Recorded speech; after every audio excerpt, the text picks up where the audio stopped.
is present. Eric Morset is present. Jeff Kelly, our executive director, is present, and I'm Al Silverstein, chairman. I'm present, so we now have a quorum. I need a motion for approval of the August 19, 2021 meeting minutes.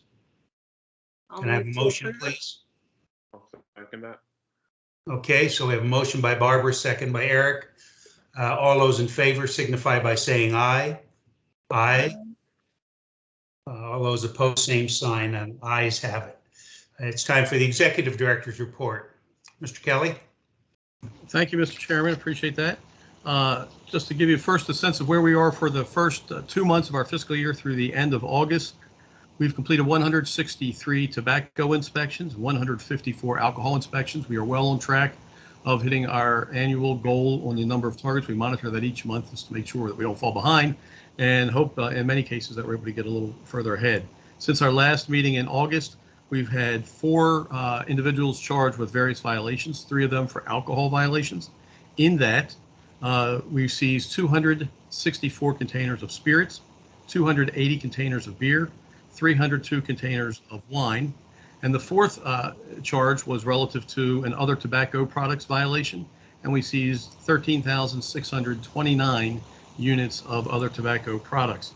And I wanted to say that our 4th incident just occurred today, and why I wanted to bring it out is it occurred as a result of the work of the Frederick County liquor inspector. In carrying out an inspection, the inspector saw something that wasn't right, understanding what their laws are, understanding what we do. They notified us, told us what they found. We send an agent out, and we're able to make this additional charge. So I just want to underscore the importance of our work with our partners, the local inspectors. We're doing more and more we can to get to know them and have them know us, and feel free contacting each other, which they did in this case.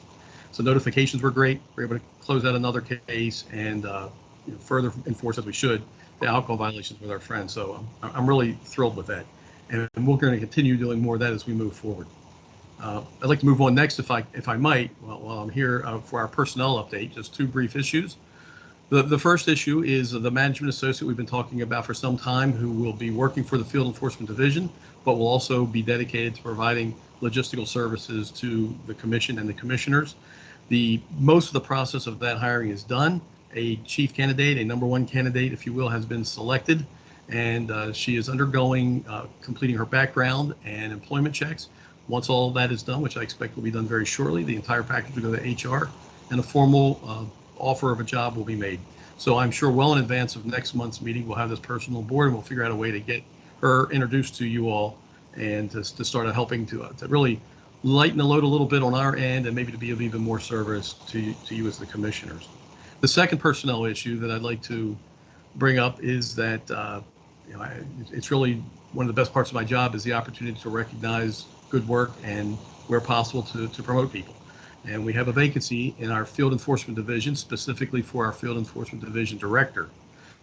I've nominated William George, but he goes by Bill. I've nominated Bill George for this position. He's got 41 plus years of service in law enforcement, 20 years with Anne Arundel County Police, where he did a whole lot of things that, unknowing to him, prepared him perfectly for the job with the Comptroller's Office and now the Alcohol and Tobacco Commission. And Bill's been with the Comptroller and Alcohol and Tobacco Commission now for combined over 21 years. He's risen literally from the ranks coming in as entry level, and then taking all the supervisor positions in between. And today I'm very proud and happy to have the opportunity to nominate him to be the Director of the Field Enforcement Division. I would ask Mr. Chairman if I could receive advice from the commissioners supporting that nomination, or indicating concerns as well. But I'd ask if it's your will right now that we can perhaps address that and move forward if it is your will. Well, first of all, I had the opportunity yesterday to be in the office and meet with Bill, as well as Mr. Kelly and some of the other staff, looking at his resume and having an opportunity to talk with him. I think he's an excellent candidate. Mr. Morset, Ms. Wall, do you have any comments you'd like to make? Appreciate the opportunity we had for this meeting to also talk about this nomination and talk about this candidate and speak with him, and I'm very confident. I would agree. I am. I'm happy with what we've seen and what we've been presented with on this case. Appreciate the opportunity we had for this meeting to also talk about this nomination and talk about this candidate and speak with him, and I'm very confident. I would agree. I am happy with what we've seen and what we've been presented with on this case. That being said, I take a motion to appoint the new appointment for Director for Field Enforcement Division would be William F. George Jr., also known as Bill, for that position. Need a motion, please? Eric? Any I'll second it. For second, we have a motion second. All those in favor signify by saying aye. Aye. Motion passes. Thank you, Mr. Kelly. Thank you, Mr. Chairman, and congratulations, Bill. Okay, Department of Health is our next item. Right. Hi there. My name is Brooke Torton. I am the managing director of the Legal Resource Center for Public Health Policy. We are located at the University of Maryland School of Law, but we're funded by the Maryland Department of Health. So here in partnership with the Maryland Department of Health. I did throw together a few slides. If I sent them to Barbara, but I'm unable to share my screen because I'm not technically a presenter. So if we're able to put those up, great. If not, I can proceed without them in front of me. It's okay if if it's not easily accessible, I'm happy to move forward. I just wanted to,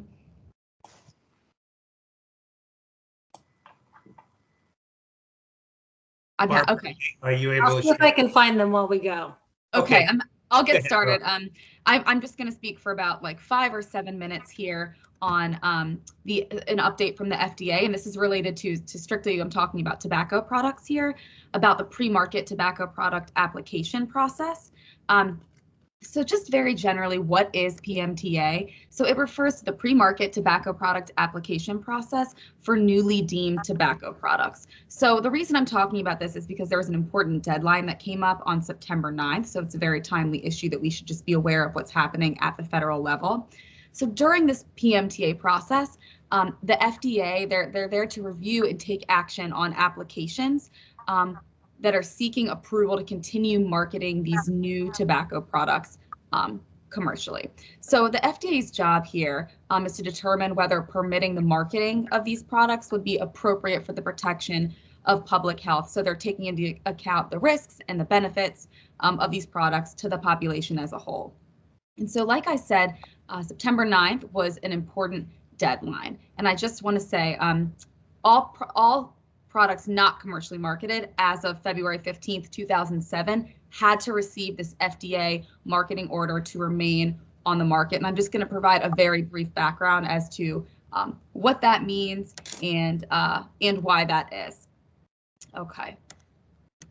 So essentially, a very brief background. So in 2016, the FDA, they published the deeming rule, which deemed e-cigarettes, some cigars, some hookah products as being subject to their tobacco regulatory authority. And so one of the major impacts of this new rule was that tobacco products that were not commercially marketed as of this magical date, this February 15th, 2007, any products not commercially marketed, they had to submit a pre-market tobacco product application to obtain essentially permission to continue selling these products commercially. And essentially no electronic cigarettes, electronic smoking devices, electronic nicotine delivery systems, whatever you want to call them here, none of them were commercially marketed as of that date. So basically every company, every manufacturer had to submit an application for approval because they weren't on the market before that February 2007 date. So technically speaking, as of August 2016, when this FDA rule became effective, these products it was technically not, the FDA had not authorized that they remain on the market. But what the FDA did was they recognized that there were going to be, millions of products seeking authorization to continue selling. And so they exercised enforcement discretion and essentially said, we'll allow you to remain on the market until we have time to process your application. We're not going to go out and issue enforcement against you. So essentially, there were several changes that were made over time to this enforcement discretion. And ultimately, what happened was public health groups felt that the FDA should be enforcing this now, should be out enforcing and removing these products from the market. And so public health groups sued, and the courts ultimately said that these product applications had to be submitted by September 9th, 2020, and the FDA should take action on them by September 9, 2021. So I'm just going to talk very briefly what happened, what was the progress. So 500 companies representing 6.5 million products submitted for review. And essentially there were marketing denial orders as of today. I just checked in almost 1.2 million products. There were these marketing denial orders that issued. There were like 4.5 million products that FDA issued a refused to file letter because they were missing some parts. So all in all, the FDA has taken action on about 93% of the products. They did not complete their job in processing, making decisions on all of these applications because there were millions of products to consider. And so not surprising, they've asked for more time to process those. The public health community is upset because there hasn't been any decision on the Juul related products, which has like a little over 40% of the market share. But the FDA in their press release, they did note they're really considering the flavored product issue because they're trying to balance action that would protect the nation's youth since they're enticed, and interested in using these products, which often causes addiction. And then also the fact that perhaps these are helping adults quit. So it's balancing these two very careful pieces of information. So what happens now? What I will say is that technically all of the products on the market that are without the statutorily required authorization are being marketed unlawfully. But the FDA has said we're going to prioritize enforcement against the products for which no application has been filed or which we've issued a denial letter. And so typically enforcement looks like a warning letter from them and then civil money penalties. So why does this matter in Maryland?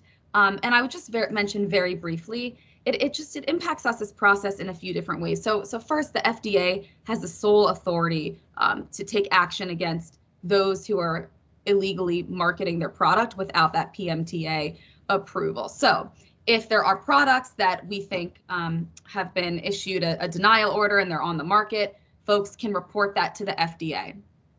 I've included here a link to instructions on how to report to the FDA and also a list of those marketing denial orders in case folks are interested. And the other piece of this is, any time that the FDA takes action, of course, there is something to consider either as far as ATC regulation and opportunity or inspiration in that realm, or opportunity or inspiration for the state to take action, because it might be that something's already codified in federal law and Maryland legislators or agencies decide, well, we should have something very similar on the books here in Maryland. So it's just something to track, to be aware of.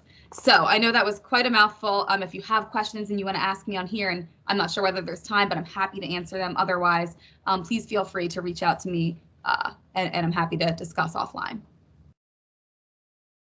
Jeff, based on the information that was presented to us, is that information from the FDA going to come to the ACT or ATC so that when you go out and do enforcement, you'll know that there are some of those products that are illegal? It will. It's actually something we've been doing all along. When we were within the comptroller's office, and I may ask Bill to chime in a little bit on some of the results of this, but when we were within the comptroller's office, and especially relative to the disposable flavored products, we were asked to find a way to impact the rapid sales and really unregulated and uncontrolled sales. And this was all before the FDA had made any decisions, or not any decisions, determine who might be authorizing it. They didn't receive a pre-market authorization. So we were fairly aggressive in going out to locations, and it was largely an educational process in the beginning to let people know that they didn't. And our only hook was that because no one had been approved, they were selling these products without the required approval to sell them. Of course, that's changed a little bit now because there are some elements of approval. I was actually taking a lot of notes while Brooke was talking because it does change the landscape a little bit with the FDA having given some approvals or before they were just kind of silent on it. So we took the silence to allow us to go out and do some of this enforcement or education. Now that they're saying if you've applied, even if you haven't been approved, they're kind of giving you a pass until they complete action, unless, if I understand it, unless you were either denied or simply didn't apply yet. So it does, I think what that does is it gives us an opportunity to aggressively conduct educational visits right now, I really need to reevaluate on what it's going to allow us to do from a strict enforcement standpoint. It may be putting us back into a scenario where we are just simply going to advise and educate what I'll call potential violators. It's not, to me, it's just not quite as easy as it was before when it was very simple. You either had the authorization or you didn't. And it's just a little bit different than that today. Thank you. Sure. Anybody else have any questions? I have a quick question, and it might just help, like, I guess on the enforcement side as well. Is there just an approved list of like products that are not even approved list, I guess, a list of pending, of products that are pending or have been like affirmatively approved that can be like made available to retailers, or? Yeah, so too much. I think it's constantly changing since the FDA is working their way through this insane list. But the link that I have does indicate which products have had marketing denial orders. None have actually been approved yet. They've either been denied or they've just been refused to file because companies are missing relevant pieces of the application. So I think it could certainly be made available to retailers, but it is a constantly changing list, and it's very long because there were, the 6.5 million products that they're currently considering. If I could, that's a great question and a great answer, and it's also a great problem for us. We have a directory, a list, if you will, of cigarettes that are allowed to be sold in the state. So, and that changes all the time. The Attorney General's office maintains it, and they publish it, and they send it to us individually. They send it to all of our agents individually, even. So we have a great list to work off of that's constantly changing. In the world of OTP, and now I'll say in the world of the electronic smoking devices, products keep changing, especially in OTP. If they give us a list today, the chemist will change a makeup of something somehow tomorrow to make the product slightly different. And we're always behind this. What did happen for us last year, I think it was the General Assembly broadened the definition a little bit, got off of some of the real hard limitations and definitions of what other tobacco products and other, just generally speaking, tobacco products are, which allows us to autonomically expand what's available. But to identify it by a list, I'd love to have that. It would make it so easy for us, but it's a tall order. It's really hard. I don't know if we can get. I'd love to get to the point where we could. I just don't know that we could. And I would just emphasize too, I don't know that the landscape has really changed significantly as of the September 9th date, simply because the FDA has been doing this since 2016. They've been exercising this enforcement discretion, saying as long as you're getting your application in on time, even though technically your product's not being marketed legally, we're not going to do anything about it. So it's like more of the same until they get these remaining 7% of the applications processed and until they decide on them. One last question, which is probably not answerable right now anyway. Are there any other best practices by other states in terms of how they're dealing with these kinds of, because I assume like states are not interested in federal preemption anyway in terms of the way to like enforce some of these kind of their own kind of concerns related to this product. Are there any best practices that we should just be mindful of that other states have taken on board related to this product set? Yeah, I think the few that occur to me, and I think some of this might be happening in other states, is just the constant referral to the FDA if there's a product that we know is being sold that shouldn't be, and the FDA comes in. The other thing I can say is there would be some authority at the state level, potentially the ATC, that if we know that these retailers are they're selling these products, the specific ones that have been denied, and they're continuing to sell them, there may be authority there for the ATC to take action under their licensing authority because the retailer is fraudulently using their license to sell products that they know, even though it's not the ATC taking authority to say these are illegal, we know that you are violating the federal law. So here in Maryland, because we have broad authority here to take action on the licensee for acting in a fraudulent way, like under that authority, there might be action. I think there is some of that happening in other states. And we know as well, when we saw, this is Dawn, for anybody who's not on camera, hi. Anybody, who had seen what the comptroller's office did after the EPACS task force with disposable, flavored disposable products, we know that there are still so many flavored products on the market, and that's something that states have looked at, because we know the younger the individual, the more likely they are to use this myriad of flavored products. Yeah, I think that that the bulletin back in, I guess, the winter of 2020 that was exercised by the Office of the Comptroller, that's a great example of how they used that authority, in that case, that broad brush provision.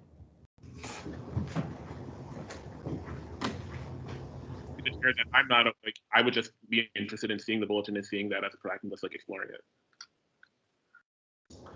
Hey guys, I am patching Betty Buck, and she was unable to connect by Teams, but she's here by voice now. Hey, Betty. Hi, sorry, I've tried for 45 minutes. No, it's like that sometimes. We'll add Betty as being present at the meeting. Glad to have you on board. Jeff, do you want to do the next section, which is reports, studies, and training? And I want to thank Brooke for her report, and Barbara for getting that information up on the screen.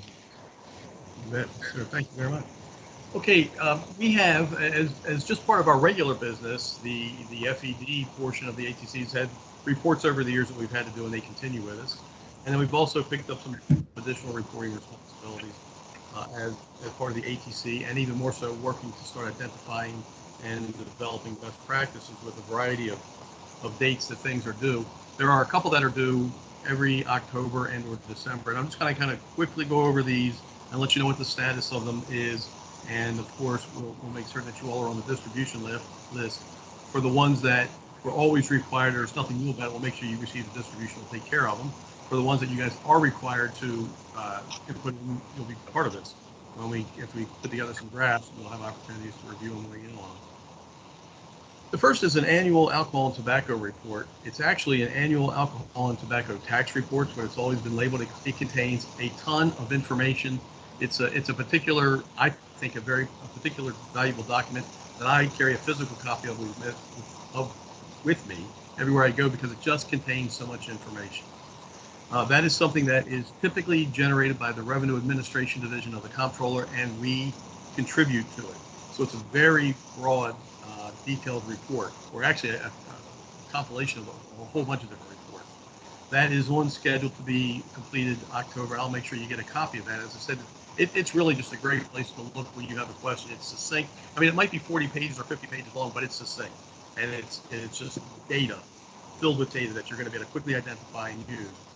That should be out on time in October. We've contributed significant information to that. We will work with the Revenue Administration Division in years moving forward to see if it's a report that should be divided between the Comptroller doing its report and the ATC doing its. I can just tell you, as a user of the report for the last, 14 plus years, I would hate to see it break apart somehow. It's just a good combined report, but if we have to do that, we're prepared. The brewery production report is a report that came out a few years ago. I'm sorry, Jeff. Yes, sir. Don't you have the alcohol and tobacco annual report first? Well, no, that's one I was just talking about. Oh, That's I'm sorry, I misunderstood you. Yeah, no, that's okay. I'm sorry. That's a combined report with us and the Revenue Administration Division that we are on task of completing by October. It's one that we contribute to. I was just mentioning, we contribute to it every year with significant data. It's put together, ultimately finished by the Revenue Administration Division, and then distributed from there. The next one I had, got, BI had, it was the alcohol and tobacco annual report, December 1. Oh, I'm sorry. Well, you know what? They may have changed to December 1, and if that's the case, then I'm thankful for that. And my copy of the agenda, I probably have an old draft. It doesn't have my dates on it, so it's throwing me off a little bit. Thank you for the reprieve. We'll definitely have it done by then. I think we may have it done by October. We'll definitely have it done by then. Okay, and then the next one is brewery that you were talking about. Again, I don't have any of my due dates on this, so I apologize. But the brewery production report is one that came out a couple of years ago. And the reason it exists is our Maryland breweries, based on the amount that they produce and based on the amount that they sell out of their tap rooms or that kind of thing, provides them with certain privileges or ends certain privileges for them. So they're required to report to us the production amounts, which then we send on to the General Assembly, and which the General Assembly said we can include as part of this broader. I think they too see the value of this one very comprehensive report So they said rather than send it separately, we may include that with the annual alcohol and tobacco tax report, a much broader report, which we are doing. We've already sent our information in for that. But the purpose of that is to tell us, well, one, to give us an idea how much production there is of all of our classes of brewers in the state. But then also, some brewers, are specifically our Class 5 brewers, and a Class 5 brewer, I'll say, think of Anheuser-Busch. It's a manufacturing production brewery. It is not a craft brewery. They produce, typically it's not that, although they may be producing craft beer. It's typically the larger quantities, typically. They're not restaurants affiliated with them. They're not located on a farm. They just make beer. It could be a craft beer, but they just make beer. They're allowed to sell the beer that they make out of a tap room. So they operate almost like a tavern. And the way they do that is they go to their local jurisdiction, the local liquor board, and they ask for some type of a permit from that board that allows them to act as a tavern. And when granted, and it generally is, they're allowed to sell up to, for the time being, up to 5,000 barrels of beer through that tap room. But once they get to that cap, they have to stop. They can't sell it through there anymore. So they're required to report to us how much they sell, how much they make generally, and how much do they sell through that tap room, so we know when they got to put the brakes on at the 5,000 barrel. Now, having told you that, after over 100 breweries in the state, there are very few that are selling anywhere close to 5,000 barrels. In fact, there may only be perhaps one that's selling that kind of quantity through the tap room. But nonetheless, it's a required document. We collect the data for that, and we remit it to President. And we've already collected our data and have submitted that for this comprehensive report. Do you have the underage tobacco enforcement next? Yes. Okay, thank you. That is one the General Assembly a few years ago. This is not one that is necessarily something we're directly involved in, but for probably good reasons, the General Assembly thought that the comptroller, now we would say the ATC, should collect this data and report it. So what we do is we collect data from all of the local jurisdictions about the efforts that they put into, I guess, compliance checks and combating underage, and now when I say underage, I mean under 21, consumption and purchase of alcohol product, tobacco products. So oftentimes what happens is, and almost always what happens is, our local jurisdictions, their health departments or other areas will send in underage consumers that attempt to make a purchase. When they make a purchase, and then perhaps there's a second violation with it as well, and at least one of them results in some finding that an illegal sale was made. Many times those jurisdictions will then forward that to us, will forward that case to us with a request that we hold a hearing. And this goes back to, I think Brooke was mentioning earlier, maybe Dawn was mentioning it, I think Brooke started it, the idea that we can hold hearings against the license itself, not against the individual who made the sale, that's the sale, that's already taken care of, against the license itself, to determine if that license is being used in a fraudulent manner to get tobacco products in the hands of underage consumers.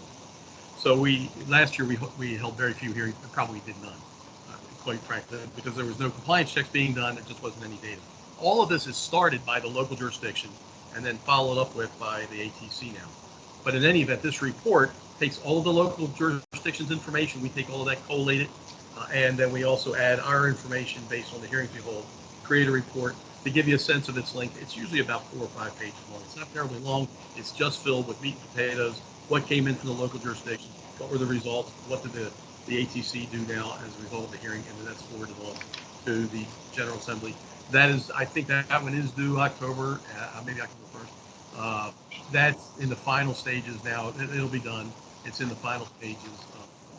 The draft is out. It's in the final stages of review before it's published. But it's one that was mandated by the General Assembly several years back. Yeah, and that report almost serves as a companion to a report that the Department of Health is required to submit. The department funds every local jurisdiction for retail education and compliance check and enforcement efforts. So as the local health departments run those programs, they report to us how they spend the funds and their educational enforcement efforts, and then that serves as a companion to what gets submitted to the ATC.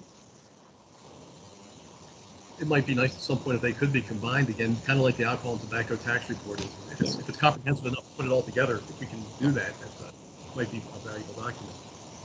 And part of the reason we created this on our agenda is Commissioner Wall last month suggested that we put things that the commission is responsible for front and center, so that you're always aware of it. I think it's a great idea. So that's why they're here. And I'm saying that as my excuse now for telling you why we haven't done some things yet as well. But that it's a good idea to have it on the agenda. Moving to best practices, there are several areas or several, I guess, areas or categories that we are instructed to try to develop best practices for. Things like helping local jurisdictions determine what their budgets might be, trying to figure out ways to ensure that the alcohol awareness is, so the people who are alcohol aware trained are part of the sufficient staffing of some of the locations that are involved in regional sales. Things like that. There are no due dates on these. It's just things that we have to do. We will keep you up to date as we start to move on, quite frankly, and to be completely honest with you, that stuff is not a high priority for us right now because it doesn't have a due date, and we're not filled yet, staff, to get all this done. We are in the process of all that, and as you're learning through our bringing on this management associate, our process for hiring is somewhat drawn out. It's just by its operation. But once we get staff here, we'll be getting work on these items as well. But we don't have a due date on them yet, so we'll update you monthly as we go on and let you know what our progress is. Periodic training and information advisories. One of the mandates of the commission is to provide training to all the other alcohol enforcers across the state, to the liquor boards, to the inspectors. It's to try and find a way of best practice, if you will, for training liquor board inspectors across the state. We've always done something of that anyway, perhaps not in a formal manner like this, but we would try to hold sessions annually. We weren't always getting it in every year, but we try to do it annually where we bring the inspectors down to Annapolis, get a big room, put together practical work, put together different courses of instruction to try and train them, provide some training for them. Every year when the Maryland Alcohol Licensing Association meets, which I'm a part of, we provide some training at that conference every year as well. So we've always done something. Now we're just stepping up and making it, because it is one of our mandates, we're making it one of our front and center things to do. So one of the ways we're doing it is by putting out advisories. We don't put them, we're not saying they're done monthly, quarterly, we're just saying we put them out as appropriate. You may find them once a month, you may find several a month, you might find it every other month. It depends on what the topic and what's happening. Just to give an example, we put out our fourth one just recently. We put one out about the tobacco products that we found and reported on last month. A really weird chopped up tobacco that was being done in someone's house and counterfeit product being sold. We put together one to let our local tobacco industry that tunes in and our health departments know what's out there, and also with our liquor inspectors in mind. They're in places that sell tobacco products as well. So we thought if they're trained to know what to look for, if they take 10 or 15 minutes and just take a glance, they might find something that looks weird and let us know, and we can come in and follow up on it. So we've been putting these advisories together. The most recent one is for our applicants, or more accurately, for our people who are renewing permits, which is coming up at the end of next month. Permits expire and new ones have to be issued. We're publishing right now the renewal paperwork to send out to all of these, to our permit holders. Invariably, with our new system, it's very simple. It's a coupon. You check a few boxes, you sign your name. Invariably, errors are made. When errors get made, our new licensing system is wonderful when great information goes in, and it's not wonderful when bad information goes in, because it's logical, and it's looking for its match of good information. When bad information comes in and there's not a whole lot of areas for it to go bad, it creates a lot of problems for us, a lot of delays for our permit holders. So we put out an advisory instructing the industry, in this case, please pay attention to these. Please only check these boxes. These are common errors we're seeing, and we hope that will minimize bad returns or bad coupons that we get back in. Will speed up our processing. But anyway, we're using this to now just to broadcast all kind of information, and our target is our health department professionals who are doing the work on the tobacco side, our liquor board professionals who are doing the work, the regulatory work on the alcohol side, and the industry, to say, hey, here's what we're looking for, here's what we expect of you, here's what we've seen, call us and let us know. And it seems to be fairly well received right now, and we hope that it gets just bigger and bigger, that the publishing of it goes further and further. And then keeping in line with the requirement that we train our liquor board inspectors, not only are we now required to train them, but something we've always had to do is to train our sworn staff of agents who are required to go through training, Police Training Commission standards training every year. Have to go through some amount of hours. It might be 18 or 20 hours every year, mandatory, plus a few topics that outside of regular training that they require us to cover. We just completed that yesterday.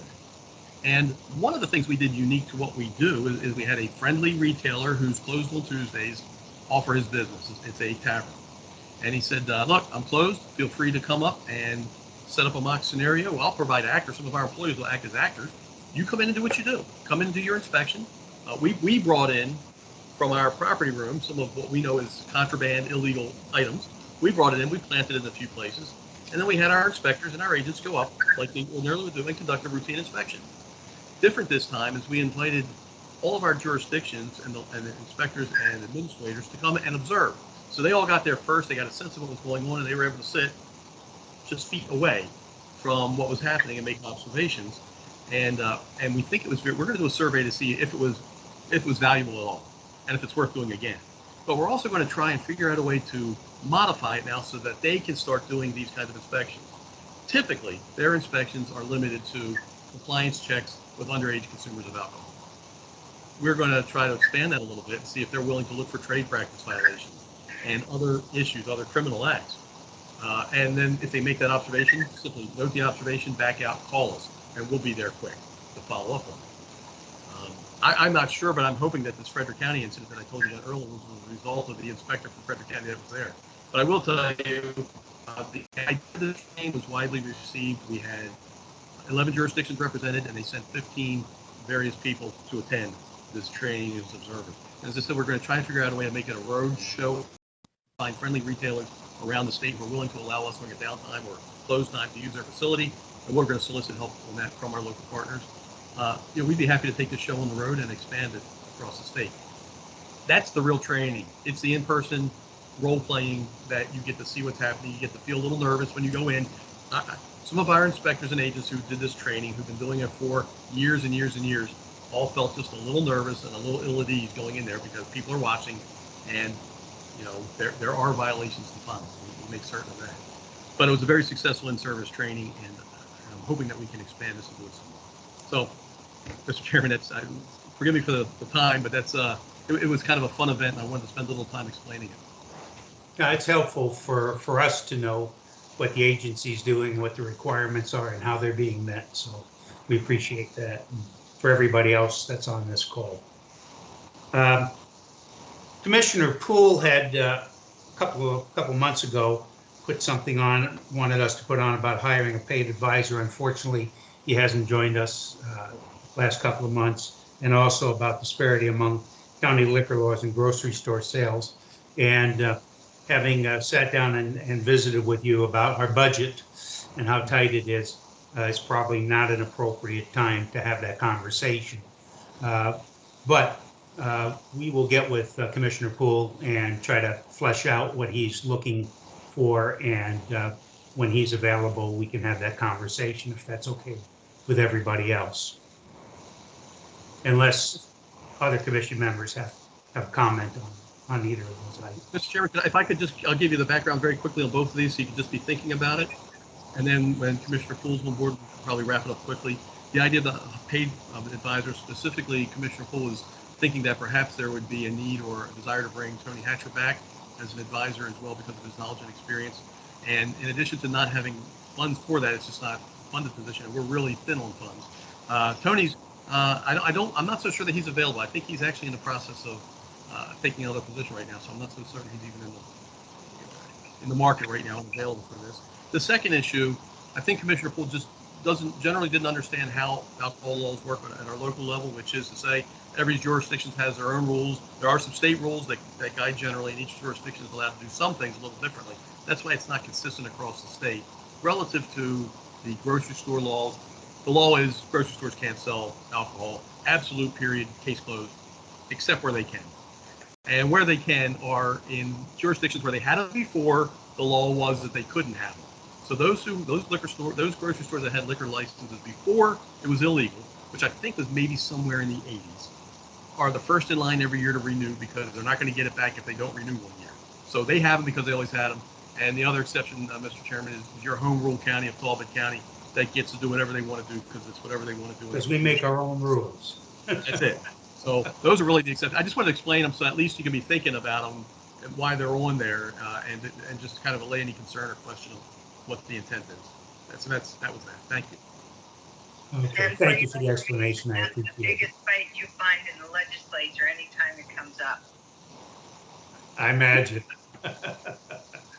Okay, new business. Does anybody have any new business? Anybody who's joined us or commission members or our executive director, Dawn? Anybody? Okay, if we have no new business, Betty, thank you once again for being persistent and getting on and joining us. I would take a motion for adjournment. So moved. Betty, motion. I need a second, please. I'll second. Second, Barbara. All those in favor signify by saying aye. Aye. Opposed, same sign. All right. Thank you all very much for joining us. Jeff, thank you for the work you and the agency's doing. Have a great week. Thank you all. Bye. Thank you.